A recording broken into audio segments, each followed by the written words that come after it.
Welcome to Integration Excellence, the podcast around enterprise integration and interface management. We explore topics related to integration in the SAP world and beyond. My name is Adam Kivon. I am an SAP integration expert, book author, trainer, and founder of White Paper Interface Design. Enjoy! Yeah, welcome to another episode of Integration Excellence. And today I have an interview partner, a guest, Florian Farr, CTO of ASAPIO. Nice to meet you, Florian. Happy to have you here. Thanks for following the invitation. And today's topic is event-driven integration. And so, Florian, that's your comfort zone. That's where you come from. As always, I would like to give some words about yourself, about your journey so far. We have a common past together at SAP, but handing over to you, Florian. Yeah, thanks, and appreciate you having me. This is my first podcast, by the way. Nice. But I like to talk. I love to talk about event-driven integration, and I think it's a great concept. And I'm so happy we have that now in the SAP world. I'm Florian. I'm 44 years old, so I'm a tech guy. I think that I need to prefix that because I even studied electronics before I moved to the business side, and I'm with ASAPIO now for 6 years. But since April, I'm part of the management team. So we are running ASAPIO together with 2 colleagues, and my job is CTO. That means I'm responsible for the product, and after all, be responsible to offer a good integration product, because that's our main business. Meanwhile, and we need to stay ahead of technology and of what SAP does and of what SAP customers need, of course. Mm-hmm. And yes, we had the common past because I started my professional career with SAP back in 2004 and as a consultant, but consultants in that time meant we developed a lot in projects. So we adopted software, but we also integrated a lot. I was in a procurement area, so you had supplier systems, catalogs, marketplaces to be connected. It was a time where you couldn't even do a REST call from an SAP system. So we did PI, we did file transfers, we did AL integration and all that stuff. And I loved it as a job, but it was big effort. Of course, big effort for the customers. Yeah, and that's also that's pretty much also the history of ASAPIO, because ASAPIO was founded 20 years ago as a consulting partner in Munich. And then when SAP acquired all these cloud companies like Ariba and Fieldglass, there was no solution to integrate these with MM or finance processes on the ERP side. So for purchase orders, accounting data, invoices, all that stuff. So that's when ASAPIO started to create the integration add-on, the early version of it. And when I joined in 2018, my job was to sell this add-on to Ariba and Fieldglass customers for application integration. Mm-hmm. And around the same time, there was a company and a customer coming to us. They wanted to have an integration into Confluent. And we never heard of that before, which it's a professional version of Kafka. It's a very famous event broker solution. And later Solace from Canada got in touch with us. And we developed a connector for them. And that was the first time we and I learned about how big this event-driven concept is and what it is at all. Because I didn't know it at SAP when I was back in SAP. And I'm sure that was quite a separate universe. And so we learned that all finance markets work event-driven, that online shopping works event-driven. Airlines, flights operated with real-time messaging and event brokers and all that stuff. But SAP systems were never part of that. Mm-hmm. But that was the first touch point of ASAPIO with that kind of concept. And I know it's still not widely used and not known to everybody. So if it's okay, I would give a quick intro what event-driven is, right? I mean, yes, definitely. And so an event-driven, it's a simple concept. It means a system notifies about its data being changed. And that this notification, it's sent out, and that's called an event message. So it's sent out, it's push, but it's not sent out directly to some target systems. You send it to an event broker. This is a special kind of middleware, and that broker routes the message to all the systems that subscribe to that kind of message, to the message type. So you have a publisher-subscriber concept, and that's very efficient. Example is you change business partner data in an SAP system, and many other systems might need that. So you change the supplier name, and then the event message is fired to the broker with the updated vendor record. And then some CRM system might have subscribed to that vendor change message type and receives the data record and can act on it.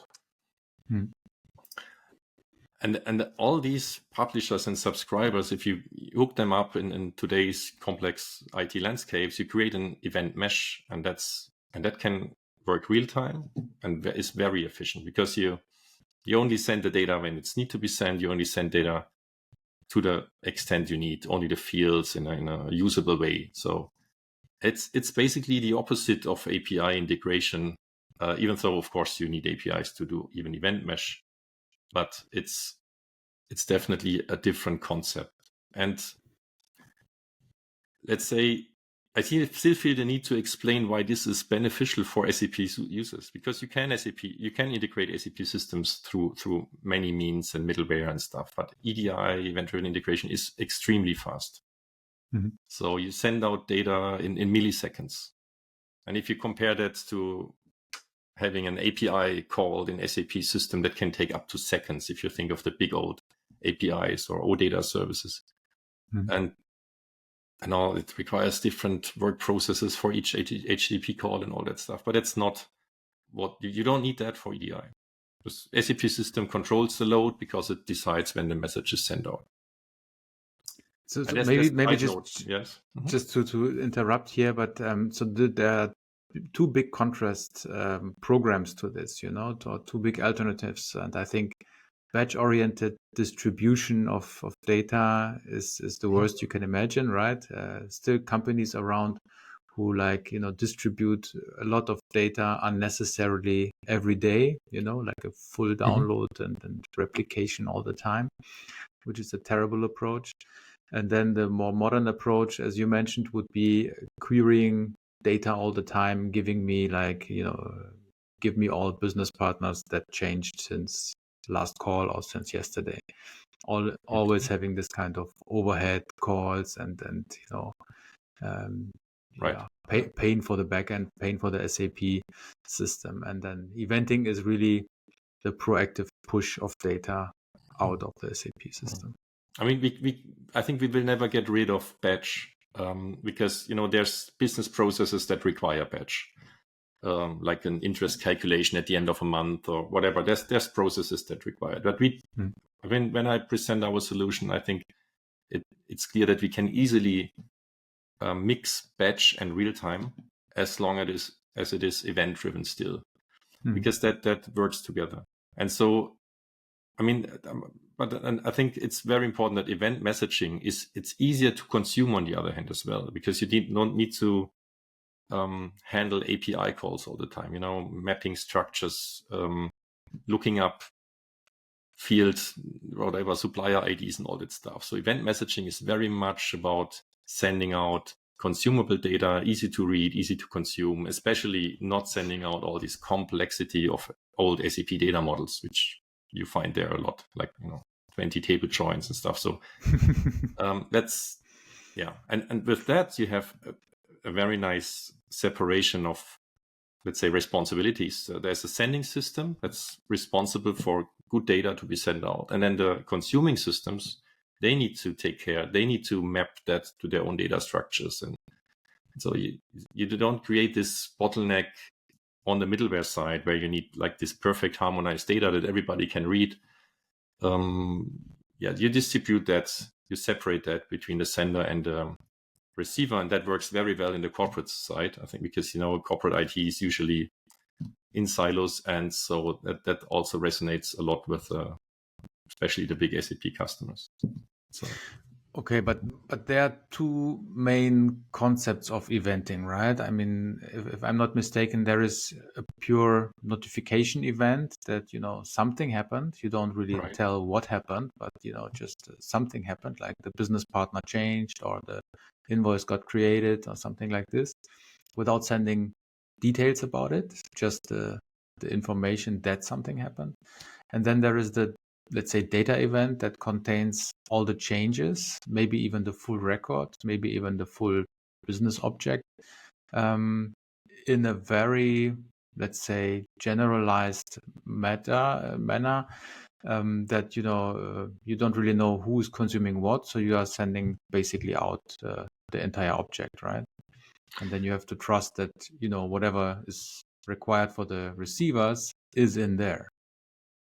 Right, Correct? but that's what we actually see happen at customers. So the theory of event-driven really is only notifying about the event and then also provide the URL to the API to read the data. But that would create the old problems again. So you have to have some application that can call this API. You need some application that can map the data, understand what the API delivers. So, but we saw it's very small effort to actually pull the data and format and send out as a data message, a data event message. So that's usually the way we see it happen. But yes, you're right. There's two concepts, and I think especially for SAP customers, where there's not a great set of APIs in SAP. I think we all know that. So usually APIs are big, have a lot of entities they provide data on, and that's why in the SAP world we see a lot of data events.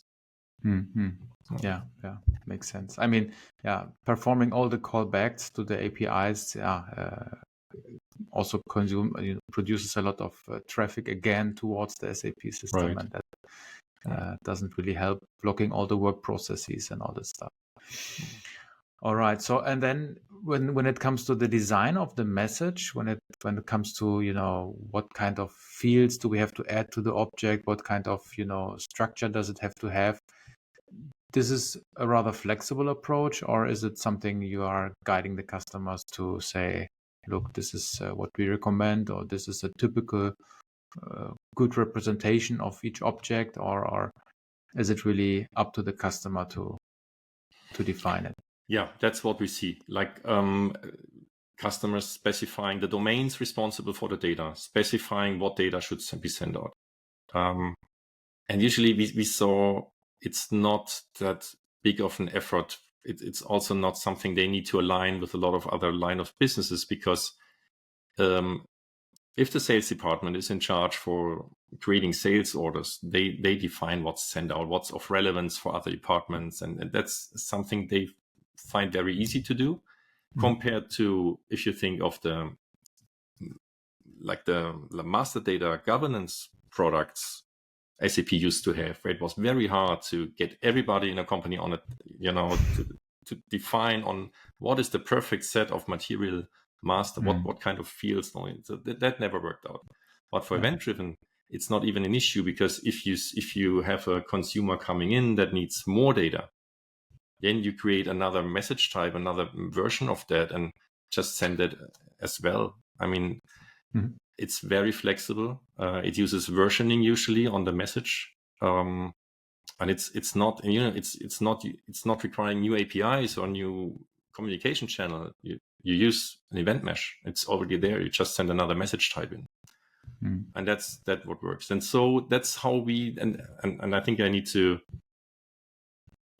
introduce that we provide that kind of features in our software, because the ASAPIO integration add-on, that's what then emerged out of these application integrations. And then when we built the Confluent connector, the Kafka connector, the Solace connector, and we put all this in this one solution, and that's something which is constantly developed since then. So we want to offer like a universal connectivity solution. Universal because we can read any data, customer can configure that, and we send it out in a JSON, XML format, whatever the receiver needs. And we I think it's 15 connectors we provide out of the box. So if you want to send data also to Azure, Google Cloud Services, AWS, there's a lot of endpoints, not just event brokers. basically anything that has a REST endpoint we can address the data to. And it's always event driven still. So it's a very open concept. And applications can hook up to that. They just need to subscribe to the broker. They just need it. And the connectivity to broker is very simple. It's a transport layer topic only usually. So, and the data is usually also readable. And there's, because it's coming from a mass data world, like where a lot of data is sent around the world, it's very efficient, it's very fast, and that's what you really can use as an SAP customer. You need that. And then I need to say that SAP hasn't incorporated event-driven for a long time, so that SAP systems were not part of that. But now it started with S4HANA. I mean, even it's funny because SAP systems internally always were event-driven, but connecting these events to outside, that was the hard part. And now with S4HANA, they have the first built-in events, and also there's other offerings around that. So, and that's how basically it started 5 years ago with SAP, with their event mesh, when they brought that out, the first event broker on BTP, also powered by Solus, by the way, from technology stack. And then they licensed our ASAPIO add-on and made it part of event mesh. So it became a standard product as well, and big honor for us to have SAP license a product from us and distribute it to customers. And maintenance period has just been prolonged to 2030 for that, by the way. There's quite a big number of customers using that. And then like 2 years ago, I think the major milestone with SAP is they brought advanced event mesh, again, powered by Solus, which is a very powerful broker. And SAP started to event enable S4HANA with built-in events. But still, our add-on solution is totally relevant also for S4HANA. Because we not just allow to this kind of notification events, but a fully configurable event in terms of what fields, maybe what custom fields should be included there. A lot of mapping functionality you would traditionally have on a middleware, like translating keys to names and all that stuff. That can all happen within ASAPIO already. So the message that goes out is easier to consume.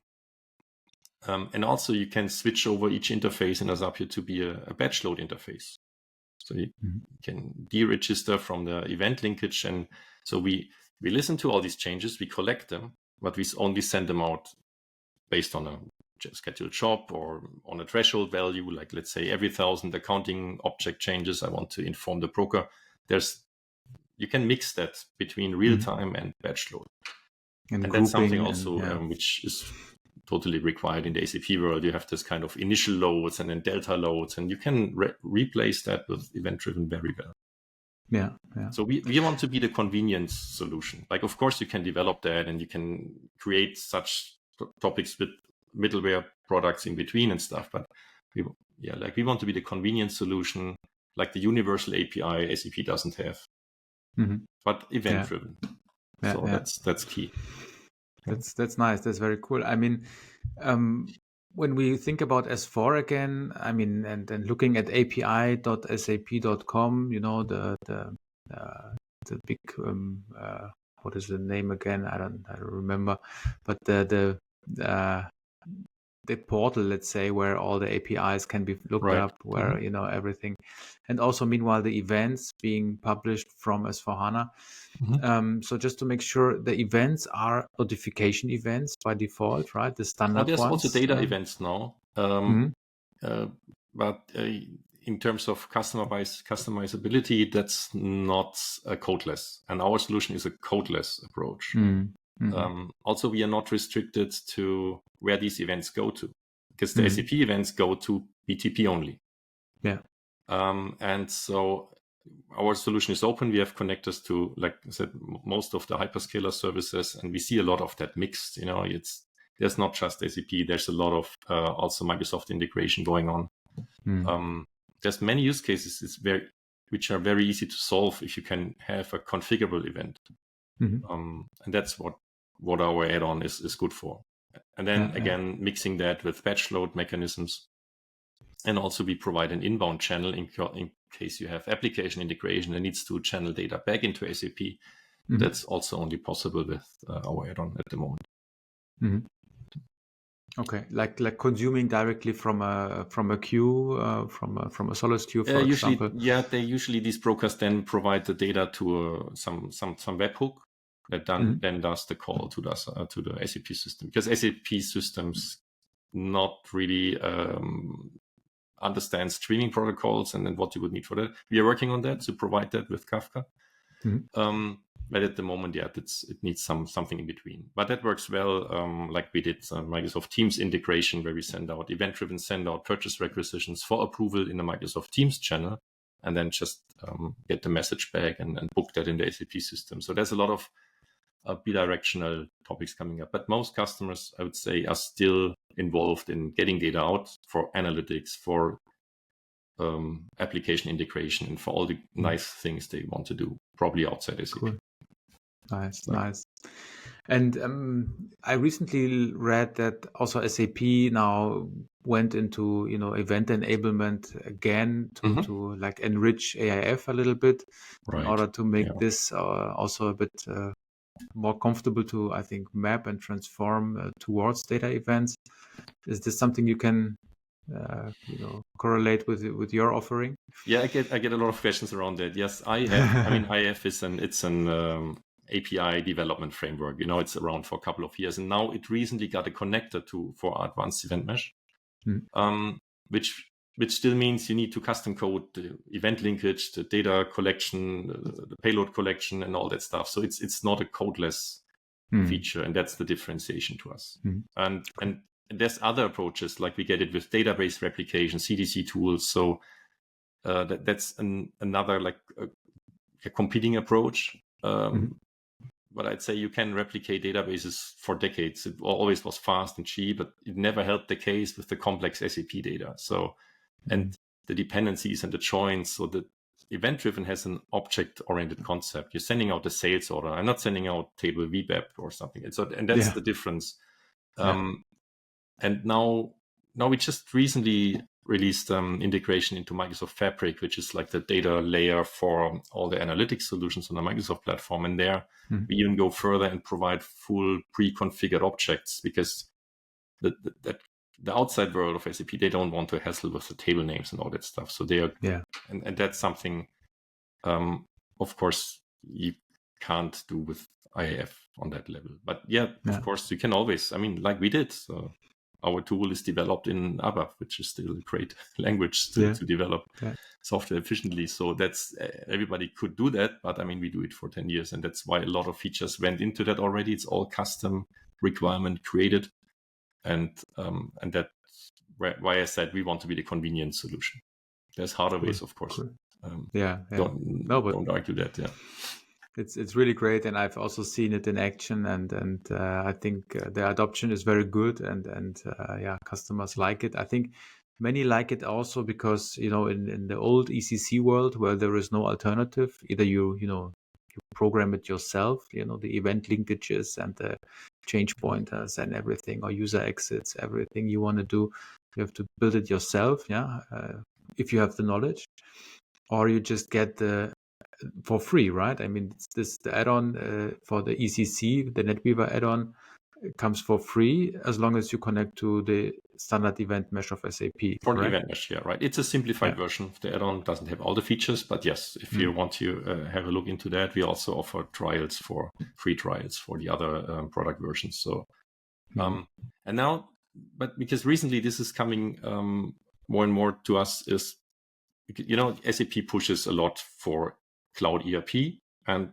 for that reason, for clean core, because they don't want customers to develop on stack to be ready for S4, to be like ready for S4 cloud, to be ready for innovation updates. I mean, this always was an issue, like even if it's ECC. So we always try to, prevent customers from building obstacles into the systems, and that integration was always good for that. And now, and especially here, I think event-driven integration, because it's available also for ECC, can help, standardizing and decoupling the interfaces from the core, even on ECC already, as a preparation for S4HANA. because the same concept works if you have separated that layer from the backend system.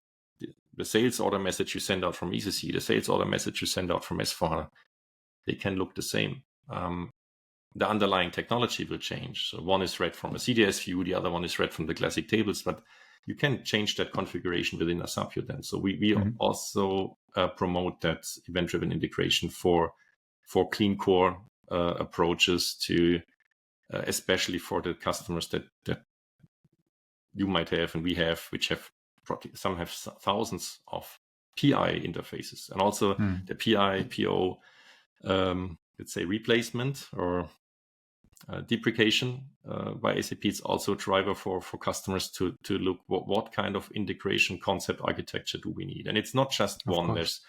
It should be event-driven integration. I'm sure we have API to API integration, especially for UI extensions and stuff. And then there will always be other means. But now the customers really look into their existing integration landscape and try to put all their interfaces into, let's say, buckets, technology buckets, and then see what's the best solution there. So we're getting more and more of that discussions as well. And I especially like the idea that you can already start today without, not having to wait for your S4HANA move or the big project, which has a different funding usually. But you can already start and event enable already today, and then have ASAPIO shield the outcome, and then have a seamless transition ideally, right? Right. And if you do that, and if you combine it with an API management on the other side, then I think you're very universal in terms of backend connectivity already. And event enablement is not that hard. That said, we're also working, and I can give that as an outlook, is we're also working then on features that allow you to check your interfaces in terms of clean core. So did you use only released CDS views, for example? Did you use the right wrap events as event linkage? It will also allow that in the future. So there's, I think, a lot that we can provide with event-driven integration, and that, again, as a convenience tool, want to provide in a way which is easy, which scales easily, especially with the larger SAP customers. We have customers that are going for 3,000 interfaces to be configured event-driven now. This is a lot, and I think that would not be possible in the past without lean concepts. And it's not going to be less interfaces in future. I mean, we see IT interfaces and especially IT landscapes are growing, and they're more diverse, and they're also more hybrid than ever. So I think we still see the increasing number of interfaces, and for that it needs lean concepts. That's why I like event-driven, and I hope it resonates well with the SAP customers. And I mean, also hopefully the point that SAP goes for that and invests there shows them that this is the right way to go. Yes, definitely. I also see it clearly as a big pillar of integration strategies of customers today. So the monolithic times of having one ESB are nearly over. The customers with having only BizTalk for everything or only PI for everything, this is gone. But you cannot only survive with EDA and API-led connectivity. You still will have to use an orchestration layer, to organize. Things like integration suite, cloud integration, especially also for EDI integration, like the special adapters, AS2, and all the TPM stuff will not go away. It's and that also means for customers that it's not getting necessarily easier to manage everything. But you have to clearly embrace all the technologies and make sure that you have a good plan, a good strategy to have all of this on your agenda. Absolutely, it's absolutely not. They should not look for that single product that solves it. It's not possible, even with like an iPaaS solution that is part of the picture that always needs to be. And as you said, there's probably 3 pillars. Maybe there's a 4th technology coming up, but it will be a set But I think it's for sure it's more distributed. It's less centralized, just how the internet works, and that's why I think that needs to work the same, and also a lot less monocentric around SAP. So, and also SAP portfolio is way less monolithic than it was in the past. So even SAP themselves use event-driven now between some cloud systems and the core. Yeah. So that it's definitely, I think it's here to stay, and I encourage customers to really look into it. And Great. happy to support them. Great, Florian. So we are coming to an end. Thanks a lot. We will put into the show notes for sure your LinkedIn profile. I think you're happy to connect with the audience. Also, when it comes to ASAPIO, of course, we will add but it's easy to remember, right? ASAPIO.com. So you'll find the add-on and everything on the website. And maybe one last call to action to our audience, Florian, from your side, something you would like to give as a last message for today. Go event driven. It's definitely it's worth it. So happy to connect also to other customers who did that. Cool. Great. All right, then. Thanks a lot. Thanks for you all joining again, and see you soon. And thanks again, Florian, and talk soon. See you. Thanks. Bye. It was a pleasure. Thank you. Bye. How mature is your organization when it comes to integration topics? Find out for free with our Integration Maturity Assessment at wint.co/IMA. That's whint.co/IMA.